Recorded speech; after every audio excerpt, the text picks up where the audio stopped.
Alright folks, a couple of days ago, maybe a week or so ago, I was talking to Country Prepper about leather and leather work, and he had asked for me to do a video showing some of the things that I use and some of the tools. And in that conversation, and now I'm not portraying myself to be any kind of expert, nothing other than a beginner who is just trying to learn how to work with leather. That's it. So anyhow, I said I would do a video showing some of the stuff that I picked up and some of the stuff that I use, and so I'm going to go through that right now. And I figured first I'd start with some of the products that I use. I've worked with a little bit of splits, so I bought some really cheap splits, the first couple of pieces that I made, and then I bought some veg tan, goat and cow, and one very small piece of oil tanned cow leather that was, I don't know, maybe 7-ounce leather. So anyhow, the first thing I usually use this Obenolf's LP when I finish the last step of something that I made. It really just helps oil the leather, condition the leather, and then apply some protectant to it. And then for dye, I really use these. I don't know how to say that. Fibings maybe. This is Oxblood Black, and then this is some Tandy EcoFlow in Bison that I've used, and all that's worked really well. I like all of it. I picked up this Super Shine, I don't know how you say that, Tandy conditioner leather finish, and I haven't used it yet, so I don't know how to use it or what to expect. I just picked it up. It's sitting on the shelf. And then I use this edge coat when I attempt to do the edges or do some burnishing or something like that. Still learning how to use it, and this stuff is messy as heck. I get it everywhere when I use it. And then we'll just go through some stuff that I have in my bucket, basically, that I use to hold some of the tools and stuff that I use when I work with leather. I use a hammer, so this is just a small hammer that I have that I use for setting rivets or any of that kind of stuff. I'll use it not just for rivets, but if I'm punching holes and stuff. So I've found a hammer that works out pretty nice. This is a kid's organizer, where I just have parts. There's some knife parts in here too, but it's like rivet setters, rivets, snaps, some D-rings, stuff like that. So anyhow, one of these organizers has been very handy for me just to keep all my stuff separate. I'm going to go ahead and move that. The next thing is I took this out of the kitchen, this cutting board, and I was using it for a couple of different things, and it started to get dents and divots, and I don't know if you can see this, get some staining on it. So I don't think it's good for using in the kitchen anymore, and the wife was a little upset about that. A ruler. This is just a flex ruler that I had that I use for measuring stuff, and it has worked out really, really well for me.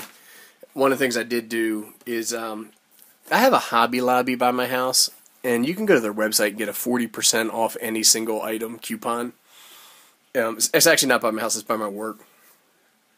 And you can use the coupon 1 purchase per day. So I went up and I bought this as like a $20 ruler, but it allows you to measure different things in different directions and use angles and stuff like that. And it's normally like $20, and I got it for like $12 because I used the coupon. And that's turned out to be really handy. I've tried a couple of different glues, so you have to use glue when you're doing leather work. And I had something, I don't even know where it is. Here it is.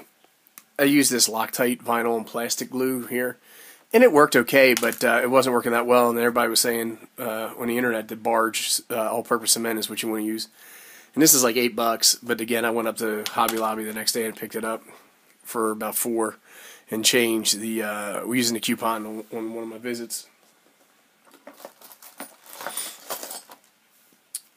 This is just a punch that I bought years ago, and I've used in just different projects and stuff, and I just put it in my leather kit because it's worked well for not so much punching leather, but marking leather where it needs to be punched. And then for punching, I actually use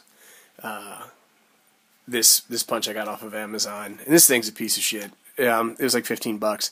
I mean, I can punch a hole in leather with it, but it's always a struggle. I don't like it. I wish I had bought something different. And then a lot of the stitch work that I had done was with this natural sinew. This was cheap. It's a lot of it. And it was like $10, $12, something like that. I used this on my first project today, which is what they call tiger thread, I think. And it's significantly more expensive. But the job that from using this to this is night and day. The stitching I did looks a million times better. And I was wondering why I was struggling with some of the hand stitching. And I think this stuff has a mind of its own. Here's some other thread that I had picked up. This is Tandy dark brown thread. I haven't used it, so I don't know what to say. It's just been sitting in my box. When I have to do the stitching, I use these, and you could use a fork, but I use these. They're called pricking irons to kind of measure the holes or poke the holes in the leather. I picked these up off of Amazon for about $12, and they work really well. I mean, you can do big runs of them, or if you have corners, you can use something like the smaller pricking iron. If you don't have these, you could use a fork, like a kitchen fork, maybe hammer it flat or something, like an old fork, and then use that just to mark the holes. After I mark the holes, sometimes I have to use, this is an awl that I got off of eBay for like 60 cents shipped. I'm sure most people have an awl, but this is a little bit finer point. It works great. I'm really glad I picked it up. I actually have a second one somewhere around here. I just don't know where it is. When I first started setting some of the snaps, like the line 20, line 24 snaps, I was struggling. I bought this snap setter, and this thing sucks. So I don't use it. And then I picked up this edge beveler, and I don't know if I picked up the wrong size or not. I've never used it on any product or project. I've used it playing around with some leather and stuff, and I just don't like the way it's turning out. So it might be me, or it might be the leather. I'm not using is thick enough for this particular size, or just have to learn how to use that tool. I haven't figured it out yet. When I have to cut leather, most of the time I use this. It's just a box cutter that you can switch the razor blade in and out of.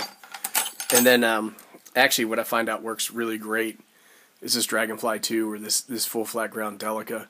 VG10 steel, you can get it sharp as hell, and full flat ground, it works great for cutting leather. I prefer it to using the razor. This is an edge beveler, a beveling tool, and I picked this up on eBay and had it shipped for like $4. And this has really helped me out for burnishing or beveling edges. It's not something that I'm particularly good at, but the tool helps me out. And then I also bought this, which is a stitching tool, and I think this is like $7 or $8 on Amazon. And you use this to put I'm just using a spoon. The piece that cuts the leather I didn't really like, so I've just been using this. And it puts a mark where you want to do your stitching. You can use a flathead screwdriver and a straight edge. You don't need to have a tool like this. I picked it up. It was only $7. And then I have these little vials that I use to carry needles in. And I just bought a Tandy leather assortment pack of needles, and they're different sizes. And this is actually a needle that I used for some paracord projects a long time ago. People are like, I use a number 8, I use a number 6. I have no idea what any of that means. So I just reach in here, get a needle, thread up, and and start sewing.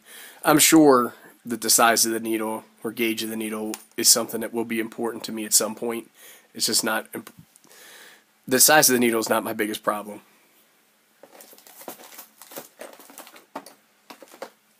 Here's just a pair of tweezers I grabbed out of the toolbox that I use, and here's that other awl that I was speaking about. I picked this up for a project that I'm working on. This is an oval punch, and you use something like this when you're doing buckles. So I have a buckle around here somewhere let's see if I can find it. Here it is. That I'm planning on using for a project. This isn't the leather that I'm planning on using, but I was just doing some testing with the buckle, and I'll be using that punch for that project.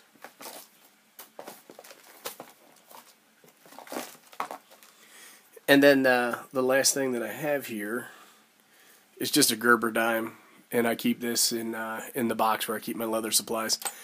And this is really handy. Like today, I was doing some stitching, and I was I'll actually show you guys.